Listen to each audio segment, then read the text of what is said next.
নাহমাদুহু ওয়া নুসাল্লি আলা রাসূলিহিল কারীম, আম্মা বাদ। প্রিয় মুসলিম ভাই ও বোনেরা, আমরা আল্লাহ সুবহানাহু ওয়া তাআলার শুকরিয়া আদায় করছি, যিনি আমাদেরকে তাগুত হাসিনা ও তার দোসরদের দাম্ভিকতার অবসান ও তাদের পালিয়ে যাওয়ার মতো লাঞ্ছনাদায়ক পরিণতি প্রত্যক্ষ করার সৌভাগ্য দান করেছেন।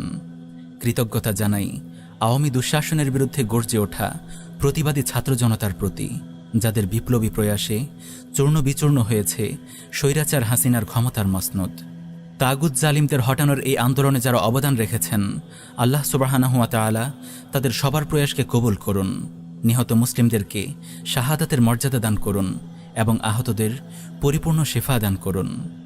প্রিয় ভাইয়েরা, আপনারা নিশ্চয় জানেন আমাদের প্রিয় শাইখগণ উম্মাহ নেটওয়ার্ক, উম্মাহ নিউজ ও ভয়েস অফ ইসলাম এই চ্যানেলগুলোর মাধ্যমে আওয়ামী দুঃশাসনের সময় তাগুত হাসিনা ও তার দোসরদের ঈমান বিধ্বংসী কর্মকাণ্ড ও তাদের জুলুম নির্যাতনের চিত্র তুলে ধরে তাদের বিরুদ্ধে সোচ্চার হওয়ার আহ্বান রেখে আসছিলেন। তাগুত জালিমদের ঔদ্ধত্যকে খতম করার জন্য বরাবরই যুব সমাজকে উদ্বুদ্ধ করে ঈমান জাগা নিয়ে আলোচনা করে আসছিলেন। এ কারণে তাগুত হাসিনার মিডিয়া মনিটরিং সেল রিপোর্ট করে আমাদের 500-ও অধিক কন্টেন্ট ডিলিট করিয়েছে। মাসের পর মাস আমাদের চ্যানেলগুলোতে কোনো কন্টেন্ট আপলোড দেওয়া সম্ভব হয়নি। তারা রিপোর্ট করে 300-ও অধিক নিউজ সংক্রান্ত আমাদের উম্মাহ নিউজ চ্যানেলটিকে ডিলিট করিয়েছে। ছাত্র জনতার এই নবজাগরণের সময়ও তাদের রিপোর্টের ফলে রেস্ট্রিকশনের কারণে আমাদের উম্মাহ নেটওয়ার্ক চ্যানেলের আপলোড বন্ধ ছিল। বস্তুত এই কারণে ছাত্র জনতার প্রতি মোহতারাম শেখ তামিম আল আদনানী হাফিজাহুল্লাহর গুরুত্বপূর্ণ বার্তা আমাদের হাতে আসলেও আমরা যথাসময়ে তা আপলোড করতে পারিনি।